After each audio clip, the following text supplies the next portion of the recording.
All right, guys, here it is, the F430 in beautiful red, one of the best colors, I think, for this car. Resale red, they call this color. There's actually a couple different reds, a lighter red and a darker red.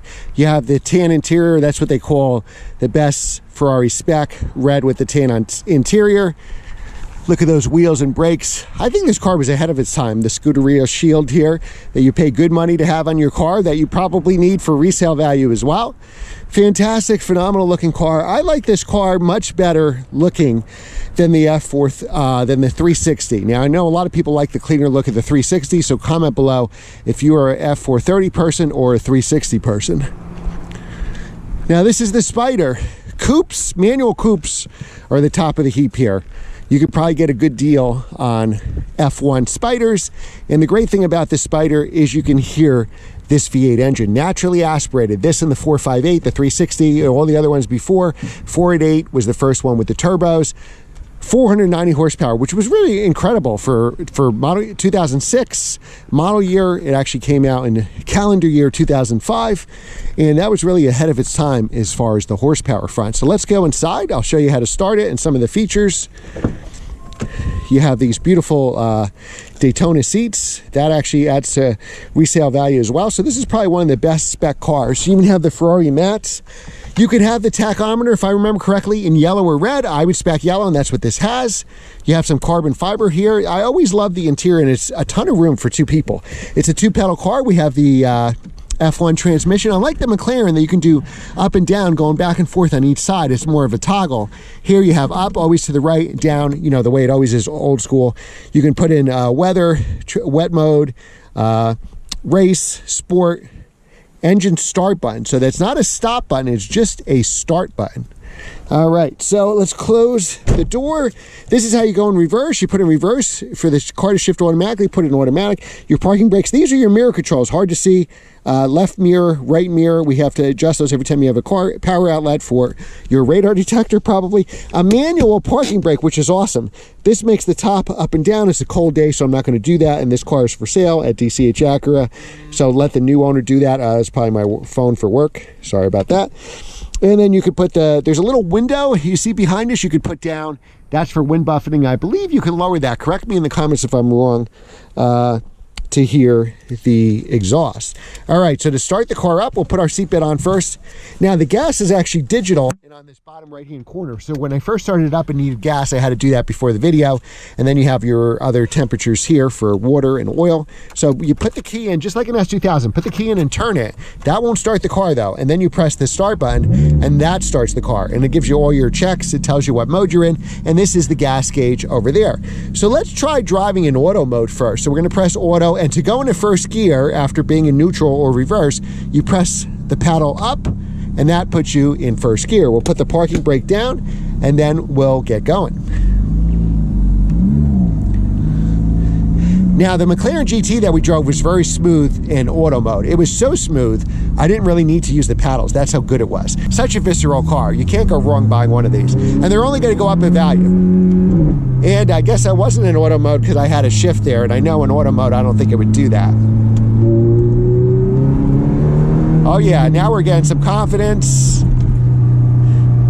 Beautiful car. Now, I've always been a coupe guy, but I'm getting we're gonna lift when we shift. I'm getting way, and it even gives you a shift light. I don't know if you can see that. And it's giving me a shift light at, you know, a low RPM.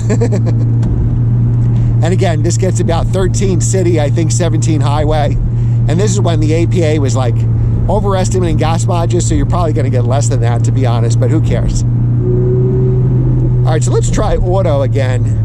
All right, now we're in auto. I wasn't in auto before the auto light. So now it's upshifting us at even at 25 RPM. We went to third, fourth, and it actually did it pretty smoothly. We're gonna signal here, regular conventional stock signal. Oh, and we hit a light. And we're gonna stop here because this bus is about to run us over. That bus never thought he'd see a Ferrari today. Now, the problem is when you do the signal, you should know left or right. Up is right, down is left. It just gives you a signal flashing, but it doesn't tell you which way you're flashing like you would do on a conventional car. Let's try creeping up here because we're in auto and see how it does it. Actually, not bad. When you think about it, if you think of the year, you always got to think of the year that this was available. So in 2006, this probably was pretty good. There we go. So we were in sport mode. So that was a little jerky because it was shifting at 5,000 RPM. So what we're going to do is let's go back in manual mode where I have to do it. And this way we can kind of control our own destiny. And remember, this car is for sale. You can buy it today. You see this video? Call Tim and DCH Acura and buy it so I don't have to. But this is a pretty cool car. I should have drove my friend Aaron's car. He had the Spider with the manual conversion. I'm sure it was phenomenal. And manual conversions bring big money. You know, so I would buy an F1 just like this and convert it to manual, and I think you'll get most of that money back when you go to sell the car. But why would you ever want to sell the car? So you just have to remember, and I keep forgetting because I'm used to 3-pedal cars, that you have to lift when you shift, and then that makes it all good. Now, sport mode is giving you a little bit of a zing there. I'm sure if we were in comfort mode, it wouldn't be doing that. So maybe we'll drive in auto mode with the comfort mode, but that's not as exciting as this, is it? So again, mid-engine car I love. You get the Ferrari sound. You're actually in a Ferrari. Don't you want to own a Ferrari once in your life? I think I do. We've driven a lot of Ferraris on this channel. The Portofino. We've driven the 488 Spider. I've driven Rob Ferretti's 488 Spider, so 2 of them. Rob's red one, a yellow one here at DCH Acura. Never driven a 458 or a 360, so I'd like to get them on the channel. All right, so now I'm going to put it in auto mode, see how it creeps here in traffic. And I'll keep it in sport mode. Let's just see how it does here.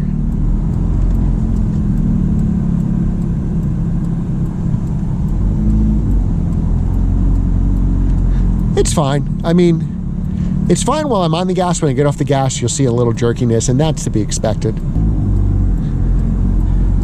You could drive your kid, as long as you only have one, you can drive your kid back and forth to school. I should have went. That was my chance. All right. Resale red Ferrari.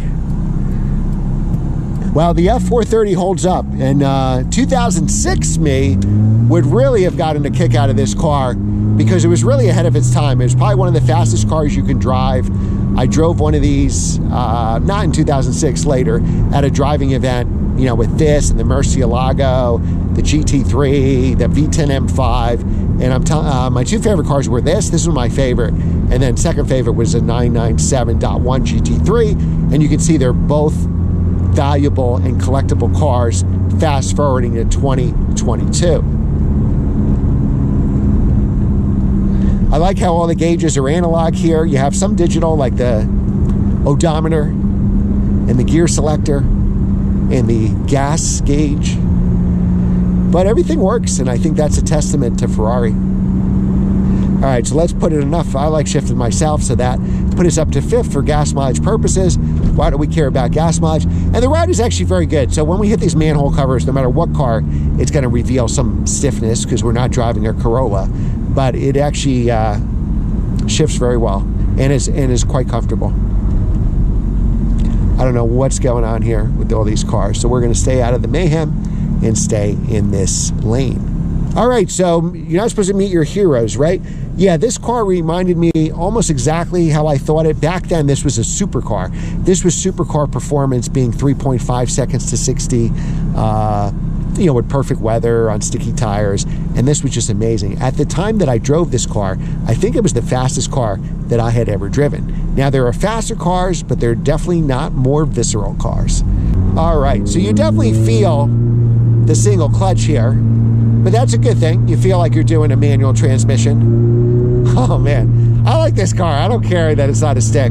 I couldn't afford one in a stick, and if I did buy one with a stick, you would have to keep it collectible, right? If you drove it, you'd probably put more miles on it. It wouldn't be worth it. You're paying all that money for the stick shift, so does that make sense? In a perfect world, it does, but not if you just want to have fun. All right, guys, so let me know. Would you get one of these F1s? Would you convert it? Are there other cars that you would consider at this price point? Let me know in the comments below. And remember to like, share, and subscribe. How you can help me in all video, and like and just comment. Let me know what you think of the car. Let me know in the comments below what cars you want to see next, and I will try to find them. Get me to 20,000 subscribers, and that'll open up a lot of doors for me as far as reviewing cars. Thanks again to DCH Acura, and thanks again for subscribing, and I will see you next time.